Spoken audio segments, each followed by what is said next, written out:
He was already digging into my bonus when I walked into his office, holding a sad little cupcake, vanilla, store-bought, definitely past its prime. The company calendar, which I kept updated, said it was his birthday. So I slapped on a smile like I actually cared. For the guy who signs our checks, I told him. He laughed, more like a kitchen disposal on its last legs, and waved toward the chair. Take a seat. Got a little surprise for you. What he handed me was a printed breakdown of my quarterly numbers, highlighted, underlined, color-coded to hell. I'd brought in 61% of our firm's revenue that quarter, no small feat, and somehow, I was only getting credited for 41%. My top account had been mysteriously reassigned and, of course, was now being shared with Chad. So he began cutting into the cupcake with a plastic knife. Payroll says your commission's on hold while we clear up some issues. Cake crumbs flying from his mouth, he added. Legal wants to tidy up your contract. You know how that goes. I just kept smiling because, yeah, I knew exactly how it goes. 3 months earlier, I'd spotted the loophole. Hidden deep in the renewal terms of our top client's agreement, a clause I had personally negotiated over 3 weekends while my boss was off networking at some luxury golf resort. Section 14B, point of contact transition, basically hit pause on the contract if the client rep changed. Translation: once they reassigned me, the whole thing froze until the client picked someone new to deal with, but I didn't say a word. I stared at the smear of red frosting on his mouth, looking like a paper cut gone wrong. I'm sure it'll all sort itself out, I said. Then I walked back to my desk and fired off 2 emails, one to my lawyer, the other to the client's CEO. Subject: new representation moving forward. C. While payroll was playing dumb about my commission, I'd been quietly laying the groundwork. I rented a shoebox office under my maiden name, filed for an LLC, snagged a domain name, and set up a shadow CRM system. I even poached a finance coordinator from a rival agency, someone who loathed her old job enough to join me for half her salary and a shot at payback. Oh, and one more thing, I bought the URL for their agency's name plus sucks. Just in case, BY Monday, the gears were already turning. I rolled into the office late. No coffee, no makeup, just a thumb drive in my pocket and nothing on my face. Chad gave me a cheery wave from across the bullpen. The CEO's assistant tried to grab me about a quarterly deck. I gave a polite nod. Let them talk. At exactly 10:07 a.m., the client's internal PR team hit send. We will not be renewing with Marwood and Company. Thank you for 5 years of partnership, they wrote. Subject: transitioning to a boutique agency with deeper insight and aligned values. Dead silence followed. Then the sound of chairs swiveling and Slack channels blowing up like it was the 4th of July. Chad's jaw flopped open like a fish washed up on shore. My manager, with frosting still crusted in his beard, slammed his office door so hard the frame actually cracked. I sat at my desk, opened a browser, typed in marwoodcosucks.com, and smiled. First tears didn't come from my boss, they came from Kim in PR. She was 2 rows back, always wore pastel sweaters, and never cursed above a whisper. But when that client exit email hit her inbox, she stood up mid-sip of peppermint tea and blurted, "Oh shit." Her hands were trembling on her mouse. That's our client. That's our biggest account. Not anymore. The rest of the team still hadn't pieced it together. Marwood and Company had one tentpole account left, the one I had built from cold calls, custom pitch decks, late nights, and weekends while Chad was out schmoozing with random women at industry mixers. And now that account was gone. Worse, it didn't just leave quietly, it made a scene. I helped write the exit message. I even suggested the phrase, values misalignment. I knew exactly where it would land in Monday's marketing trades. Hell, I ghostwrote the LinkedIn post for their VP of growth. By the time our office printer started wheezing out frantic packets on client retention strategy, that post was already getting traction. BY 10:15, the conference room was locked down. I wasn't invited, but I could see the panic party through the frosted glass, my boss pacing, legal whispering, HR sweating over a laptop like they were defusing a bomb. And there was Chad in his stupid Q4 closer hoodie, the one he ordered off Etsy after I handed him 3 enterprise wins and let him put his name on the decks. He looked like a frat bro at a wake. Meanwhile, I popped open Slack and dropped a little note in the general channel. Just a reminder, commissions are how you retain talent, not how you punish it. Got 3 emoji reactions. Then 11. Then, poof, message gone. Deleted by admin, so I posted it again. This time in bold. Attached a screenshot of my paycheck, minus the line item. Timestamped email to payroll. Still marked unread. 2 minutes after that Slack message, my email account was shut down. 3 minutes later, my keycard stopped working. 5 minutes after that, they tried to escort me out. They sent the youngest girl from HR. Poor thing looked like she might burst into tears. "I'm so sorry," she stammered. "They just told me to." I cut her off mid-apology. "You can tell them I'm leaving, but not because they said so." She just blinked, confused. "Wait, are you quitting?" I handed her a folder. Inside, my formal resignation letter, the full email chain regarding my commission, and an offer letter from my new firm, naming me as founder and managing partner. Before I walked out, I took one last glance around the floor. Cubicles bathed in fluorescent light, dusty plastic plants, stale air thick with passive-aggressive mug slogans. This used to feel like opportunity. Now, it looked like a coffin made of pivot tables and fake enthusiasm. I didn't look back. Mostly because the best part hadn't even happened yet. They still had no clue who else was walking out with me. Tuesday morning, I had 37 unread messages. 5 from LinkedIn. 16 from ex-colleagues. And 1 from a college roommate I hadn't heard from since sophomore year. Suddenly, she wanted to grab coffee and talk career pivots. The rest? Clients. Most played it safe. A few were frosty. But one that actually mattered, wrote, "We'd love to hear your perspective without the corporate noise." I didn't reply right away. I let the quiet speak for itself. While Marwood and company was running around with buckets, trying to plug a dozen leaks, I was already out there launching lifeboats. And each of those lifeboats? They looked an awful lot like 6-figure contracts. But let's rewind. Back at Marwood, I wasn't just hauling in revenue. I was cultivating loyalty, quietly, carefully. I didn't trash interns, didn't snap at assistants. I gave designers public credit. I mailed handwritten thank you notes to junior analysts. Not because I'm some angel in heels, but because I knew exactly what was coming. And I wanted people to remember who treated them like human beings when the cuts started flying. So when I left, they came, too. First was Miguel, our data wizard, the guy who fixed a dashboard bug at 2 a.m. while our CMO freaked out about visibility. He messaged me that night, "I'm tired of taking heat for other people's lies. Where should I send my resume?" Then came Sanvi from strategy. Then Lexi from copy. Then came Sweet, righteous justice. 3 clients. All of them said some version of the same thing. "We didn't realize you were the one keeping this thing upright." And they weren't wrong, because while Chad was busy hitting the links and pretending to bond with potential leads, I was the one learning their wives' names, their go to bourbon, the exact date their kids started at Penn State. Marwood sold dashboards. I built trust. Thursday, my brand new agency, barely a week old, had a client roster, a shared Google Drive, a Slack channel, and a Croatian graphic designer who made our launch visuals look like we'd been around since 2005. She charged $12 an hour and delivered gold. Meanwhile, Marwood's site started glitching. Their client list? Gone. Blog? Scrubbed clean. And then it happened. IT started with an anonymous Twitter thread.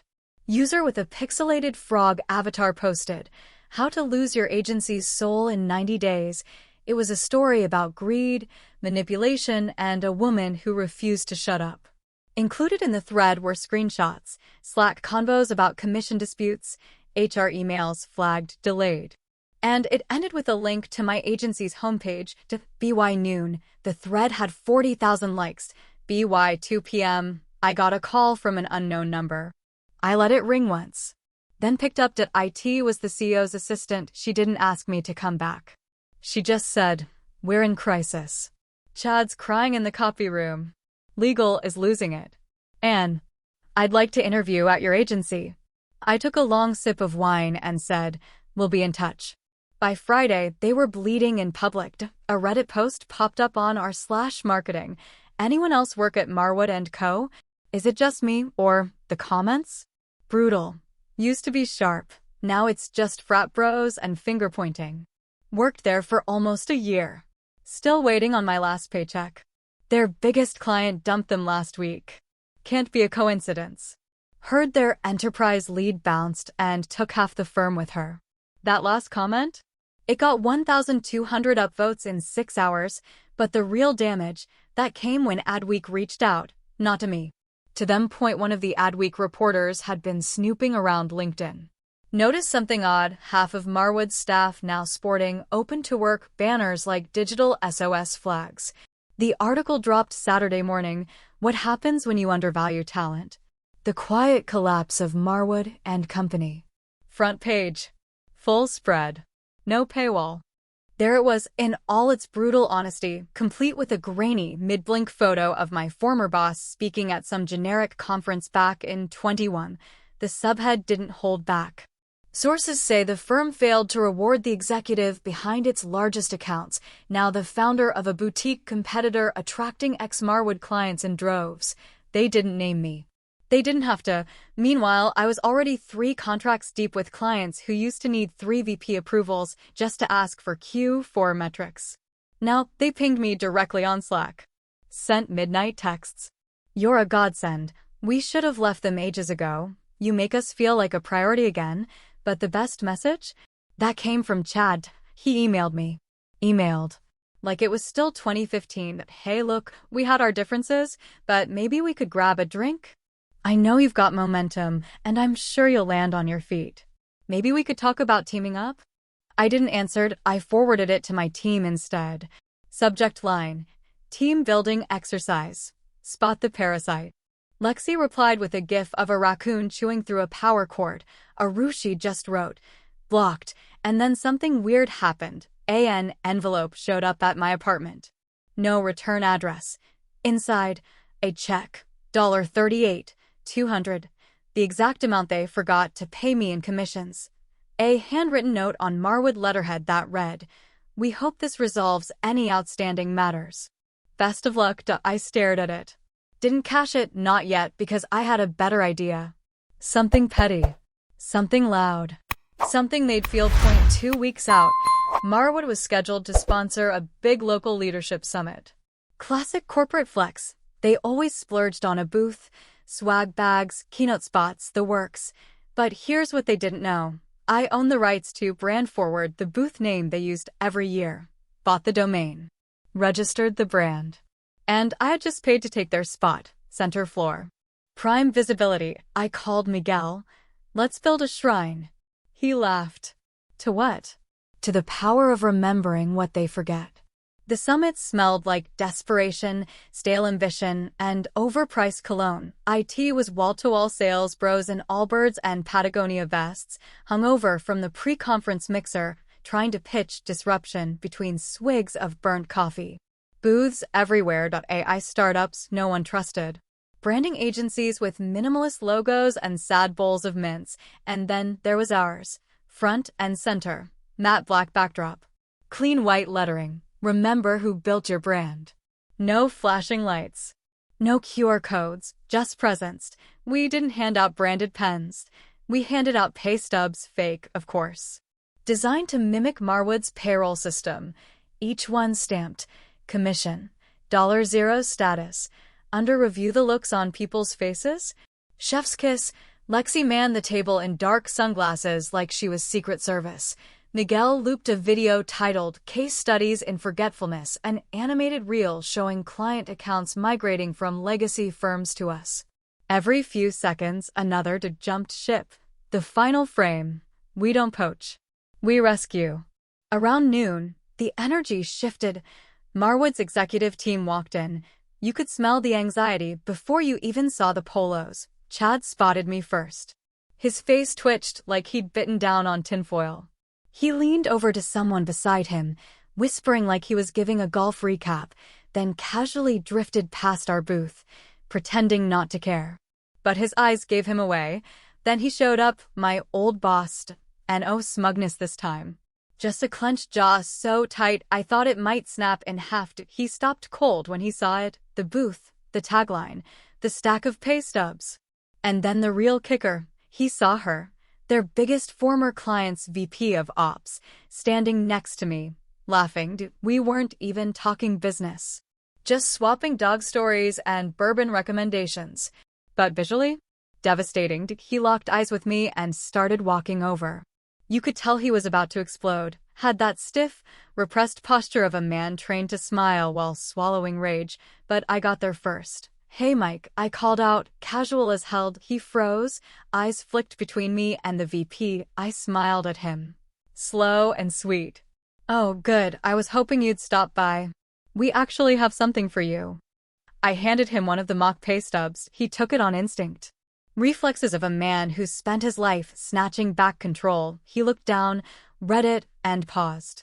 Just long enough for the cameras, because what he didn't know, we had 2 photographers on contract, one embedded with the summit's media team, the other posing as press. That shot. Mike Halstead holding a $0 commission slip in front of the booth he used to own, spread like wildfire. It was a meme within 48 hours. Caption: "When you forget to pay her, but she remembers everything." That weekend, our site crashed. Too much traffic. We had to upgrade hosting twice. By Monday, 6 more clients were on the calendar for intro calls, and Chad tried to save face. Posted a LinkedIn article titled "Leadership is Knowing When to Let Go," complete with a selfie of him hiking alone, and no one liked it, except his mom. Monday morning, my phone buzzed before sunrise. "Miguel, you awake? Check your inbox." And Twitter. And Slack. Actually, just brace. My heart did that roller coaster drop thing. I sat up, opened my email, subject line, "Confidential, Mar would leak. Do not forward. A.zip folder.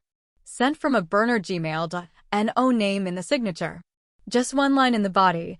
They tried to pin it all on you. Figured you'd want to see what they're saying behind closed doors." I hesitated, just one breath, then dragged the file into a secure sandbox.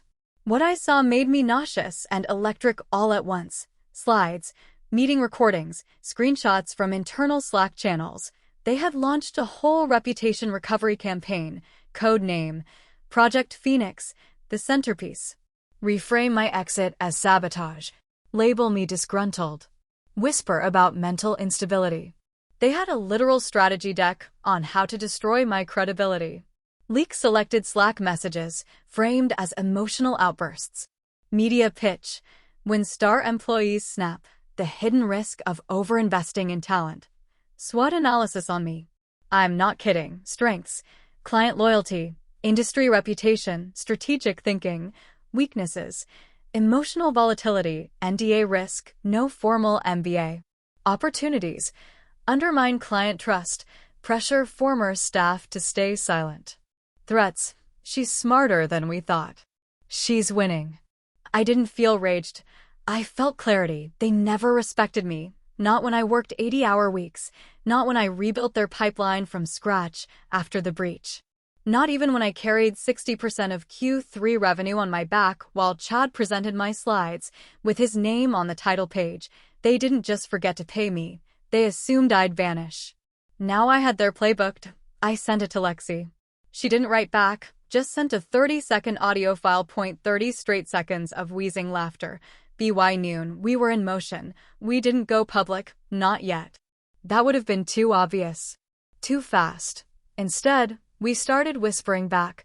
Clients got gentle nudges. If they ask about me, feel free to say I've been nothing but professional. If they say otherwise, I've got receipts. New hires? We quietly gave them access to the Phoenix files. Watch the firelight behind their eyes. Even Kim from PR, Soft Sweater Kim, posted a cryptic tweet. Funny how the same people who preach mental health matters call you crazy the second you stopped being useful. Incorporated. Magazine picked it up the next day, but the real hit came Friday. A journalist from Wired reached out. The same one Marwood had tried to feed the disgruntled diva. Angle 2. I've seen the deck, she said. All of it. Anonymous source. Want to comment before we run it?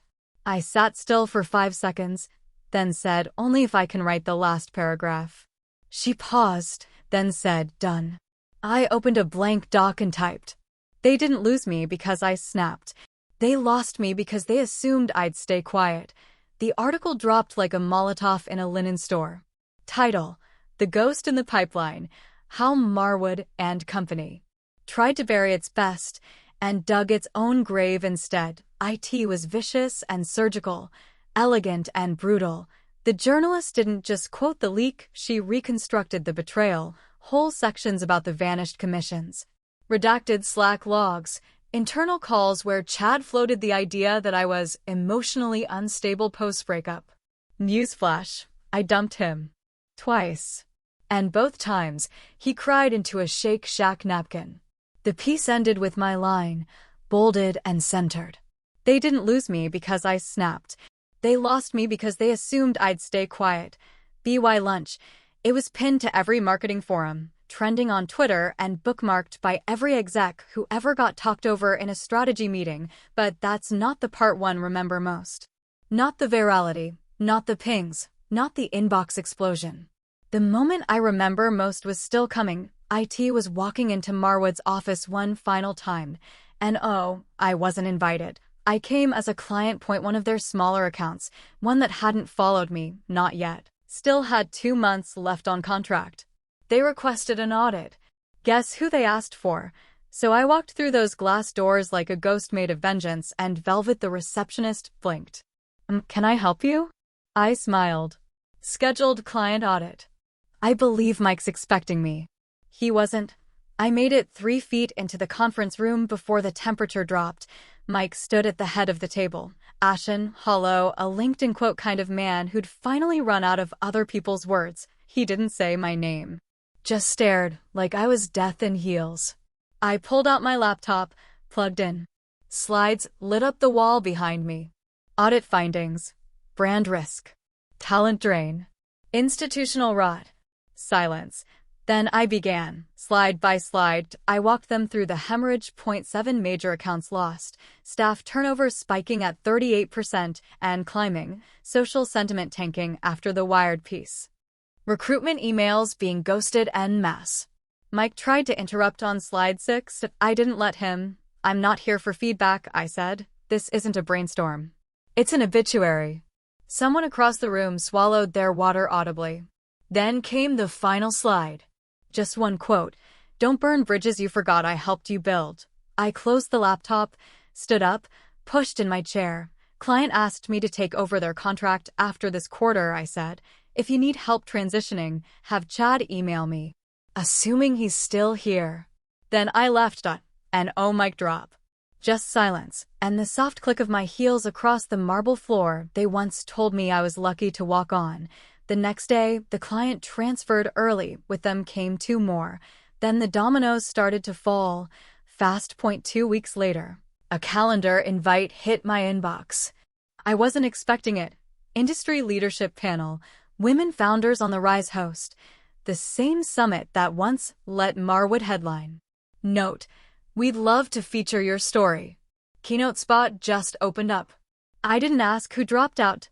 I already knew. Marwood's name had become a cautionary tale, agency execs whispering it in bathrooms like it was airborne. Every day, someone new reached out quietly, saying they'd almost joined, saying they were glad they hadn't, saying they always knew I was the real deal.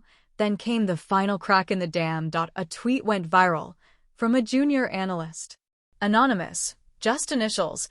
They told me to fake numbers to keep a client from noticing we lost their budget. I quit.